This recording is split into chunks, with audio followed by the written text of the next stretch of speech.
साहब के शिष्य सुरेश माने साहब आज भी वो पूरे देश भर घूम के कांसीराम साहब के मूवमेंट को चला रहे हैं। तो राजनाथ सिंह ने पार्लियामेंट में ये कहा था, बाबा साहब बहुत सारे दुख तकलीफ सहने के बाद भी कभी देश छोड़कर जाऊंगा ऐसा नहीं बताए थे, तो आप लोग क्यों बोल रहे हैं?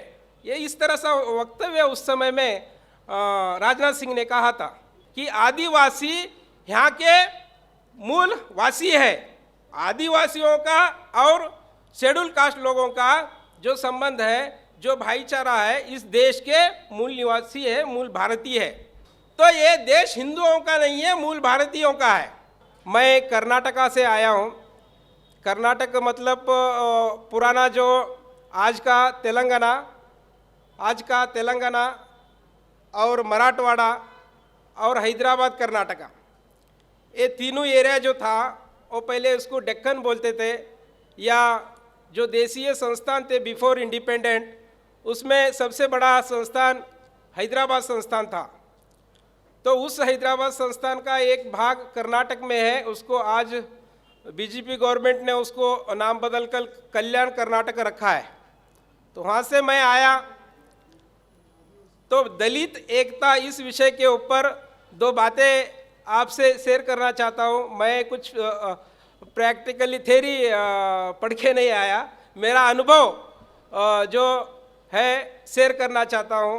वो अनुभव ये है कि आज जो ये ऐसे सब्जेक्ट लगाकर आप लोगों को समझाने का जो कोशिश मान्यवर कांसीराम साहब बामसेब के ज़माने में, बामसेब के अधिवेशनों में समझाया करते थे, तो उन्हीं के शिष्य डॉक्टर सुरेश माने साहब उस तरह का कार्यक्रम रखा है। और डॉक्टर सुरेश माने साहब मुझे 18 साल पहले 2007-8 में मुझे ये बातें समझाई थी। हम दूर बामसेब के कार्यक्रम में पीछे बैठ के सुनते थे और उसी से हमने पढ़कर सुनकर समझकर आज हम काम कर रहे हैं। साहब के शिष्य सुरेश माने साहब आज भी वो पूरे देश भर घूम के कांसीराम साहब के मूवमेंट को चला रहे हैं। और उसी मूवमेंट को हम कांसीराम साहब को तो नहीं देखे, हम बहुत छोटे थे। हमारे यहाँ पर एक बार 94 के इलेक्शन में आए थे, सिर्फ हम उनका हेलीकॉप्टर देखे थे ऊपर का, उसके बाद हम देखे नहीं उनको। लेकिन सुरेश माने साहब के माध्यम से हमको साहब को समझने का मौका मिला। तो 18 साल पहले जो सुरेश माने साहब ने जो सिखाया, आज भी हम अपने प्रदेश में सिखाते हैं, हमारे प्रदेश में ये बातें सिखाते हैं। तो दलित और आदिवासी एकता की जो बातें हैं, मैं पहली बार आदिवासी या बिरसा मुंडा का नाम हम बामसेब के केडर में सुनते थे।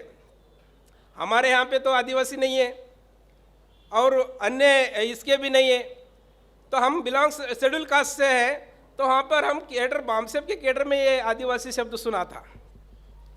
तो पहली बार एक बार जो बाबा साहब की 125वीं जयंती सेलिब्रेट हो रहा था पार्लियामेंट के अंदर, उस समय में खरगे साहब अपोजिशन लीडर थे और हमारे राजनाथ सिंह होम मिनिस्टर थे, शायद होम मिनिस्टर या डिफेंस मिनिस्टर, होम मिनिस्टर थे।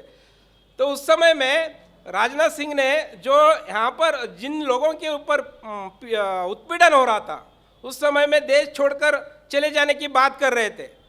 तो राजनाथ सिंह ने पार्लियामेंट में ये कहा था, बाबा साहब बहुत सारे दुख तकलीफ सहने के बाद भी कभी देश छोड़कर जाऊंगा ऐसा नहीं बताए थे, तो आप लोग क्यों बोल रहे हैं? ये इस तरह सा वक्तव्य उस समय में राजनाथ सिंह ने कहा था। तो अपोजिशन लीडर मल्लिकार्जुन खड़गे साहब थे, जब उनकी बारी आई उसको काउंटर उन्होंने किया, अरे बाबा साहब तो मूल भारतीय थे, आप लोग बाहर के आए हुए हैं, बाबा साहब क्यों जाएंगे बाहर? इस तरह का वक्तव्य खड़गे साहब ने पार्लियामेंट के अंदर ने कहा था। हमने बामसेब के माध्यम से बहुजन वर्ड सुना था, बाद में जो मूल निवासी कुछ लोग चला रहे मूल निवासी वर्ड भी सुना था, लेकिन ये मूल भारतीय शब्द कहाँ से आया जो खड़गे साहब ने पार्लियामेंट के अंदर बोला था? तो उस समय मैं बामसेब में काम करता था, शैडो बामसेब में। एक बार मैं हमारे अशोक सिद्धार्थ साहब उसी पार्लियामेंट में मेंबर ऑफ पार्लियामेंट थे, तो मैं 300 एम्प्लॉय लोगों का बामसेप का मीटिंग ले रहा था। उसमें मुझे एक बी श्याम सुंदर का एक किताब दिए थे। बी श्याम सुंदर का एक किताब उन्होंने दिया था, उसके अंदर मूल भारतीय शब्द था। तो मूल भारतीय शब्द जब था तो उस समय में वो मूल भारतीय शब्द था, उसमें भीमसेना थी, भीमसेना एक नाम था, उसमें भीमसेना का एक झंडा और लोगो था। उस झंडा और लोगो में जो लोगो था, वो लोगो में एक हल था, एक हथौड़ा था, एक बाण का तीर था। तो मैंने उन लोगों को पूछा, ये तीर क्या है? बी श्याम सुंदर साहब तो शेड्यूल कास्ट के हैं, वो औरंगाबाद के महार है। तो औरंगाबाद के महार और ये जो तीर बोले वो आदिवासी का संकेत है।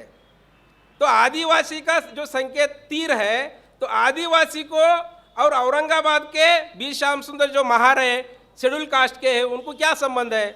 उन्होंने अपने संगठन में तीर क्यों रखा है? हल का जो संकेत था वो ओबीसी का था। तो आदिवासी का और दलित का कैसा संबंध है, मैं आपको बताने की कोशिश कर रहा हूँ। जिस प्रदेश से मैं आता हूँ वहाँ पे मैं अनुभव जो किया, तो आदिवासी का संकेत तीर है। तो अपने मूवमेंट में वो बी श्याम सुंदर साहब जो मूवमेंट चला रहे थे, वो मूल भारतीयों का मूवमेंट चला रहे थे। अभी माने साहब ने आपको बताया अपने स्पीच में कि आदिवासी यहाँ के मूल वासी है।